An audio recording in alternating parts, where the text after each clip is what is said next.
Bienvenue dans cette vidéo où on va analyser de fond en comble GRT, et reste bien jusqu'à la fin car tu vas voir le potentiel qu'il a sur ce bull run. Cette vidéo n'est pas un conseil en investissement, je partage simplement mon avis, et pour être transparent, je suis exposé à quasiment 7% de mon capital crypto sur ce projet. The Graph, c'est un projet qui remplit quasiment les mêmes fonctions que Google, mais dans la blockchain.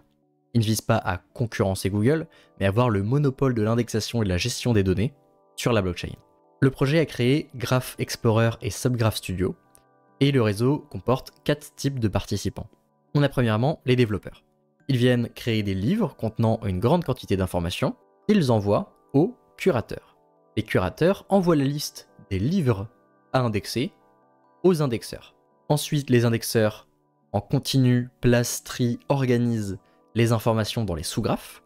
Donc c'est, en reprenant notre exemple, comme des bibliothécaires qui viennent ranger les livres qu'on leur apporte en continu pour organiser les informations dans la bibliothèque. Ensuite, on a les délégateurs. Ils viennent déléguer leurs jetons GRT aux indexeurs pour apporter de la sécurité au réseau. Ils sont récompensés en touchant une partie des bénéfices de l'indexation. Et pour finir, on a les utilisateurs. Ça peut être des projets crypto, des entreprises, des portefeuilles crypto, etc. qui ont besoin de données. Ils vont venir payer pour accéder aux données qui sont indexées sur la plateforme. Et donc, c'est comme si on avait une personne qui venait louer un livre à la bibliothèque. Ça va être la même chose. Et il est entre 60% et 98% moins cher que leurs concurrents. Et le temps de disponibilité des données est de 100% puisqu'on est sur la blockchain et que c'est une blockchain distribuée. The Graph, ça m'a surpris, c'est un des projets avec le plus gros écosystème. On a 75 000 projets qui utilisent les solutions de The Graph, donc c'est plus que le nombre de projets crypto actifs, donc c'est-à-dire qu'il y a des entreprises du monde réel qui les utilisent, etc. Et on a 1,3 milliard de demandes de données qui ont déjà été traitées.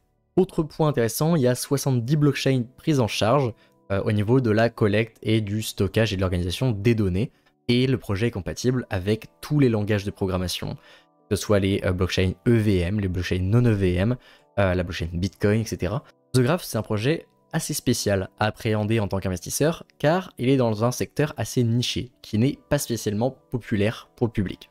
Et c'est normal, puisque ce projet est un projet B2B, donc il ne va pas s'adresser aux utilisateurs grand public. Et donc c'est pour ça qu'on n'en entend que très peu parler, parce qu'en fait leurs publicités sont axées entreprises et non utilisateurs, et donc c'est pour ça qu'on en entend très peu parler, et que ça va pas être pertinent d'aller regarder l'intérêt du public pour voir l'intérêt de ce service. Et donc le principal facteur de développement pour ce projet, c'est le fondamental. C'est pas l'intérêt, c'est le fondamental. On peut le comparer dans un sens à Chainlink. C'est pas un token qui va avoir de la hype. Bon, bien sûr, s'il y a une explosion de son cours, il va y avoir de la hype, mais avant ça, ça va pas être ce qui va driver le projet. Car c'est un projet long terme, qui permet de s'exposer à l'utilisation de la technologie blockchain, et mon avis personnel, là je me mouille un peu, c'est que ce projet est un des rares projets qui est là pour rester sur plusieurs cycles. Sur 1, 2, 3, 4, 5 cycles. Pour moi, tant qu'il n'y a pas de piratage sur le projet, il va rester. C'est un des rares projets qui va vraiment rester sur le long terme. Et, à mon avis, il pourrait se décorréler du marché des crypto-monnaies et ne plus suivre les mouvements du Bitcoin. Et c'est ce qu'on est un peu en train de voir sur AAV par exemple, qu'on peut aussi comparer à The Graph. Et c'est le cas pour une raison simple. Si on reprend la théorie de Gartner, qui montre la différence d'avis et d'intérêt du public au fur et à mesure du temps lors de l'adoption d'une technologie. On peut placer les différentes technologies en lien avec les crypto-monnaies, donc que ce soit la blockchain, l'indexation blockchain, la DeFi, sur ce schéma. Et pour moi, ces trois secteurs sont en train d'atteindre lentement le plateau de productivité. On a passé la phase de hype, on a passé le gouffre où il n'y a aucun intérêt, et pour moi on est en train d'atteindre progressivement la phase de productivité. Et donc, ces crypto-monnaies ne doivent pas être analysées comme des crypto-monnaies d'intelligence artificielle, de RWA, et une relation totalement différente avec le marché. Et ce genre de projet va de plus en plus devoir s'analyser comme des actions en bourse. Donc ce qui va compter, c'est pas l'intérêt du public, mais ça va être le nombre d'utilisateurs réels, le nombre d'entreprises qui utilisent les services, le nombre de participants, les revenus de l'entreprise, et on va se pencher pour le token sur les mécanismes de capture de valeur à moyen et long terme, car c'est ce qui va définir son potentiel de croissance. Pour ça, on va faire un petit point sur la tokenomics. The Graph, c'est un projet qui vise le long terme. Et ça se voit que leur tokenomics a été extrêmement bien réfléchi et pensé pour le moyen et long terme. Il n'y a pas de limite au nombre de GRT qui vont être créés, et l'inflation du réseau est à peu près de 3% par an, sans aucune limite de temps. C'est-à-dire qu'à l'infini, on va avoir tous les ans 3% en plus de jetons qui vont être émis. Et par contre, ce qui va venir s'ajouter à ces 3%, c'est les vestings. Donc c'est les jetons qui sont progressivement libérés des allocations qu'on a placées initialement. Et donc, à l'heure actuelle, on n'est pas à 3% d'inflation, mais je dirais, après quelques calculs, qu'on est plutôt autour des 10% environ. Mais le gros point positif, c'est qu'une grande majorité des vestings vont être terminés en décembre, ici. Et l'inflation sur le réseau va être divisée par plus de 2, et je pense qu'elle va atteindre quelque chose comme 5-6%. Et en plus, les vestings actuels, les libérations actuelles sont données à des entités qui dumpent, qui vendent en continu. Comme par exemple l'équipe, la fondation, les incitations aux premiers détenteurs, aux premiers nœuds. Et donc dans les 2 prochains mois, il va y avoir une baisse énorme de la pression vendeuse et elle va diviser à peu près par 2. Au niveau du stacking, on est actuellement à 13%, ce qui couvre complètement l'inflation actuelle du réseau et on a un petit delta. Mais ce rendement n'est pas dû à l'inflation. Les 13%, c'est pas le rendement de l'inflation, puisqu'ils sont donnés à la fondation, à l'équipe, etc. C'est le rendement que vont toucher les indexeurs lorsque les entreprises et les utilisateurs, les projets, vont venir payer des frais pour accéder aux données. Ce qui veut dire que lorsque l'inflation du réseau va tomber à 5 ou 6%, il y aura toujours 13% de rendement du stacking. Donc c'est la relation entre quantité de frais payés et nombre de stackers. Dans quelques mois, à partir de décembre, il y aura certainement entre 7 et 8% net, donc dans votre poche, sans dilution, après inflation sur les revenus du stacking. Donc ça va être extrêmement intéressant. Et si on regarde les statistiques du réseau, on peut voir qu'il y a actuellement 1,8 milliard de GRT stackés, après 16% de la supply à l'heure actuelle. Mais selon moi, la boule de neige sur le projet va réellement s'activer en décembre. Et on n'aura jamais vu ça sur ce projet, puisque c'est la première fois que ça arrivait, car on va avoir 8% net d'inflation, et selon moi, là je me mouille encore une fois, la part de ce token stacké va augmenter de manière très importante. À parier que pendant l'été 2025, on sera plus à 16% de tokens bloqués pour sécuriser le réseau, mais plutôt entre 30 et 50%. Et ça va encore diviser par au moins 2 la pression vendeuse.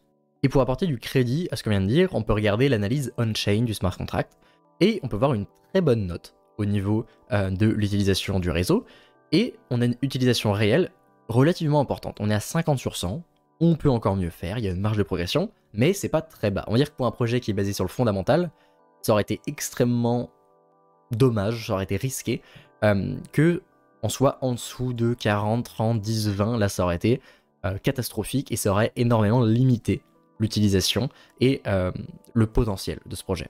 Si on prend en compte que l'utilisation du réseau a plus que doublé depuis juin, en étant passé d'à peu près 110 000 œgraphes collectés pour les frais à près de plus de 300 000 en août et septembre, et je pense qu'octobre on va encore dépasser parce qu'on est le 10 du mois et on est déjà à 150 000, donc on va plutôt arriver à 400 000 pendant ce mois-là. Et donc si on prend en compte que l'utilisation du réseau double tous les 3-4 mois, on va avoir vraiment un énorme choc entre l'offre et la demande, puisqu'on va avoir une augmentation de la demande, et de l'autre côté on va avoir une division par plus de 2 de l'inflation du réseau, donc de la pression vendeuse, et un rendement net de 7 à 8% sur le stacking qui va encore diviser par au moins 2 la pression vendeuse, puisque tout le monde va commencer à se mettre à stacker. Et je pense que le The Graph à la surprise générale va très bien surperformer et il va exploser un peu tout seul. Je pense qu'il pourrait monter même si le marché stagne, tellement ses fondamentaux sont intéressants. On va donc regarder ensemble le potentiel de ce token en tant qu'investissement. Déjà, le gros point positif de ce projet, c'est qu'il est là pour rester, selon moi. Je suis prêt à parier que dans 1, 2, 3, 4 cycles, le GRT sera encore dans le top 50. Là, je me mouille parce que c'est vraiment des estimations très optimistes, parce qu'il y a toujours des risques de piratage, etc. Mais sans piratage, selon moi, il va rester au minimum dans le top 50. Et je pense que donc c'est pas extrêmement grave si vous loupez votre stratégie de sortie sur ce token spécifiquement, parce que je pense que le risque que le token aille à 0 derrière est extrêmement faible, puisque les fondamentaux sont stables, c'est l'utilisation d'entreprises réelles. Donc, à moins qu'il y ait un crash immense et des faillites en chaîne sur ce secteur, bon, on n'a pas trop de risque que le token aille à 0. Et en plus, il est déjà assez capitalisé, car il est top 50 avec une valorisation de 1,5 milliard de dollars. Et donc, si j'achetais aujourd'hui, qu'est-ce que je ferais? Premier point, je ferai une prise de profit autour des 90 centimes. Mais pourquoi les 90 centimes, vous allez me dire? Eh bien, je prends en compte dans ma stratégie que je peux me tromper sur mon analyse et que il y a un risque, il y a une chance que le token ne surperforme pas, que je me sois trompé, que j'ai loupé quelque chose et qu'il reste en top 50. Et selon moi, si on prend la baisse de la volatilité, les facteurs macroéconomiques, etc., on peut se dire que un top 50, ça va être une capitalisation qui va mener le token à peu près à 90 centimes. Et en plus, c'est assez intéressant puisque ça nous fait revenir au niveau de l'analyse technique dans cette grande zone où il y avait beaucoup de personnes qui étaient bloquées et qui vont vendre à break-even, ça s'appelle donc vendre quand le prix revient à zéro puisqu'ils vont vouloir se débarrasser des jetons. Et il faut aussi comprendre ma situation actuelle. Si vous voyez la ligne bleue en bas ici, c'est mon prix d'achat moyen. Donc j'ai un prix d'achat moyen autour des 8-9 centimes tout en bas, où j'ai accumulé de juillet 2022 à octobre 2023. J'ai accumulé pendant quasiment 2 ans. Et ici, si j'étais pas exposé à titre personnel sur ce projet, j'en achèterais au cours actuel sans aucun doute. Je mettrais une bonne partie de mon portefeuille, au moins 3, 4, 5% là-dedans. Bien sûr, c'est pas un conseil en investissement, c'est ma situation personnelle. Et donc, si on atteint les 90 centimes par rapport à mon prix d'achat, moi ça me ferait déjà plus de x10, donc je suis déjà content. Et si jamais vous n'êtes pas encore exposé et que vous achetez au cours actuel, ça vous fait à peu près 1 x5, x6, qui est raisonnable par rapport à l'endroit où on se situe dans le cycle. Et mon deuxième prix de vente, plus optimiste, je le ferai entre les 1,40€ et les 1,50€.